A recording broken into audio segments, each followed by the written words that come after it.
आदरणीय बंधुओं, माताओं व मेरी प्यारी बहनों, राधे राधे। स्वागत है आपका हमारे यूट्यूब चैनल में। आज हम आपके लिए लेकर आए हैं कार्तिक मास महात्म का 15वां और 16वां अध्याय।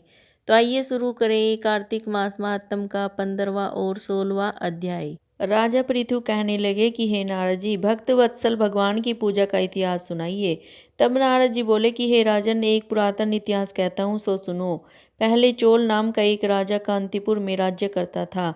उसके राज्य में सारी प्रजा अत्यंत सुखी थी। एक समय वह राजा बड़े बड़े मणिमुक्ताओं से भगवान की पूजा करके वहीं मंदिर पर बैठ गया। उसी समय उसी नगर के विष्णु शर्मा नाम वाले ब्राह्मण ने बहुत से तुलसी दल और जल से भगवान का अभिषेक किया। मणिमुक्ता आदि ढक गए। यह देख राजा ने कुछ क्रोधित होकर ब्राह्मण से कहा कि हे विष्णु शर्मा, तुमको पूजा का कुछ भी ज्ञान नहीं है। तुमने मणिमुक्ताओं से की गई मेरी पूजा की शोभा को तुलसी दलों से ढक कर समाप्त कर दिया।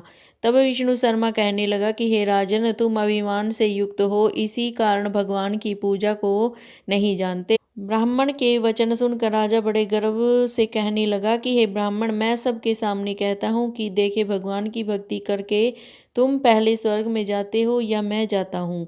इतना कहकर राजा ने गुंगल ऋषि को आचार्य बनाकर बड़े बड़े यज्ञ आरंभ कर दिए। साथ ही ब्राह्मणों को बहुत सा द्रव्य दान देने लगा। विष्णु शर्मा भी सदा की भांति भगवान का पूजन करता रहा। उसने 5 नियम लिए: माघ तथा कार्तिक के व्रत, तुलसी वन रोपण, एकादशी का व्रत तथा ओम नमो भगवते वासुदेवाय इस मंत्र का जाप। साथ ही दिन रात भगवान का कीर्तन करने लगा। चलते फिरते उठते बैठते सदैव भगवान का स्मरण करता रहता है। एक समय भोजन करता है। एक दिन विष्णु शर्मा ने रसोई बनाई तो कोई पाक उठा कर ले गया। उसने फिर रसोई नहीं बनाई कि सायंकाल का व्रत भंग न हो, और भूखा ही सो गया। इस प्रकार 7 दिन तक होता रहा। यद्यपि विष्णु शर्मा भूख से व्याकुल हो गया, परंतु सत्संग के भंग हो जाने के भय से दूसरी बार रसोई नहीं बनाई। वह यही सोचता रहता कि न जाने कौन हमारा पाक उठा कर ले जाता है। ऐसा विचार कर वह एक स्थान में छुप कर बैठ गया। थोड़ी देर में वह क्या देखता है कि एक अति दुर्बल चांडाल, जिसका शरीर केवल अस्थियों का पिंजर बना हुआ था, छिप कर आया और वहां से पाक उठाकर चलने लगा। उसको देखकर विष्णु शर्मा के मन में दया उत्पन्न हुई और वह कहने लगा कि भैया, रूखा भोजन मत ले जाओ, मेरे पास थोड़ा सा घी है, वह भी लेते जाओ। ब्राह्मण के यह वचन सुनकर डरा हुआ चांडाल भागता हुआ ठोकर खाकर गिर गया। तभी विष्णु शर्मा भी उसके समीप पहुंच गया और एक वस्त्र लेकर उस पर हवा करने लगा।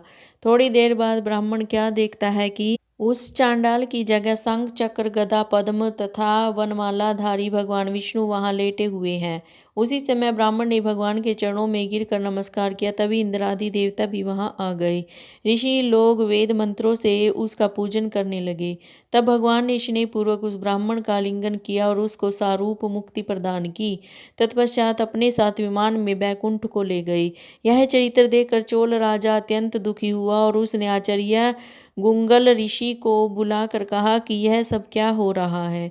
जिसके द्वेष के कारण हमने यह यज्ञ आदि किया, वह तो बैकुंठ को जा रहा है। क्या हमारे यज्ञ दान आदि सब निष्फल हो गई?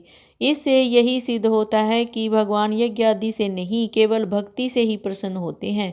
राजा आजीवन ब्रह्मचारी रहा था, इस कारण उसके कोई संतान नहीं थी। अतएव अपना सब राजपाट, धन आदि अपने भांजे को सौंप कर भगवान मुझको स्थिर भक्ति दे, ऐसा कहकर अग्निकुंड में कूद गया। राजा के अग्निकुंड में गिरते ही भगवान अग्निकुंड में प्रकट हो गए और उसका आलिंगन कर उसे सारूप्य मुक्ति प्रदान की। इसके पश्चात विष्णु भगवान ने विष्णु शर्मा को पुण्यशील तथा चोल राजा को सुशील नामक अपना द्वारपाल बना दिया। नारद जी कहते हैं कि अब मैं दीप दान तथा भगवान के मंदिर में झाड़ू का वही महत्म कहता हूँ जो ब्रह्मा जी ने मुझे बताया था। पहले चंद्र में जयध्वज नाम का एक प्रभु भक्त राजा था।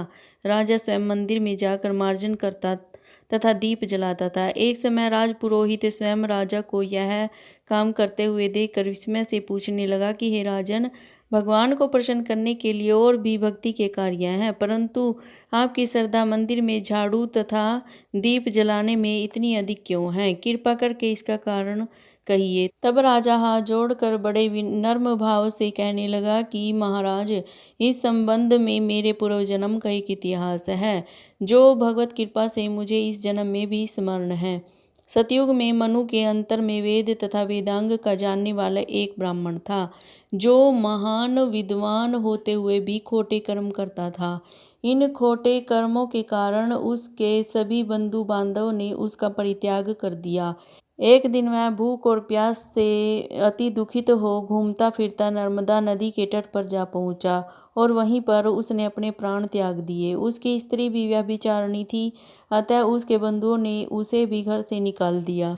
उसके गर्भ से दंडकेतु नाम वाला महापापी मैं उत्पन्न हुआ, परंतु स्त्री तथा पैसे के अभाव में मैंने गौ, पशु तथा अनेक मनुष्यों की हत्याएं की। एक रात्रि को किसी दूसरे की स्त्री से भोग करने की इच्छा से एक सूने मंदिर में गए। वहां जाकर कपड़े से स्थान साफ किया, फिर दीपक जलाया। इतने में इस सूने मंदिर में दीपक जलता हुआ देखकर गांव के रक्षक वहां पर आ गए और मुझे चोर अथवा डाकू समझकर लाठियों से मार डाला। देह से प्राण निकलते ही भगवान के दूत वहां पर आ गए और मुझको सुंदर विमान में बिठा कर ले गए। कार्तिक के महीने में भगवान के मंदिर में दीप जलाने तथा झाड़ू देने से मुझे इतना फल मिला कि कई कल्पों तक स्वर्ग में सुख भोग कर फिर चंद्रवंश में मैंने जन्म लिया है।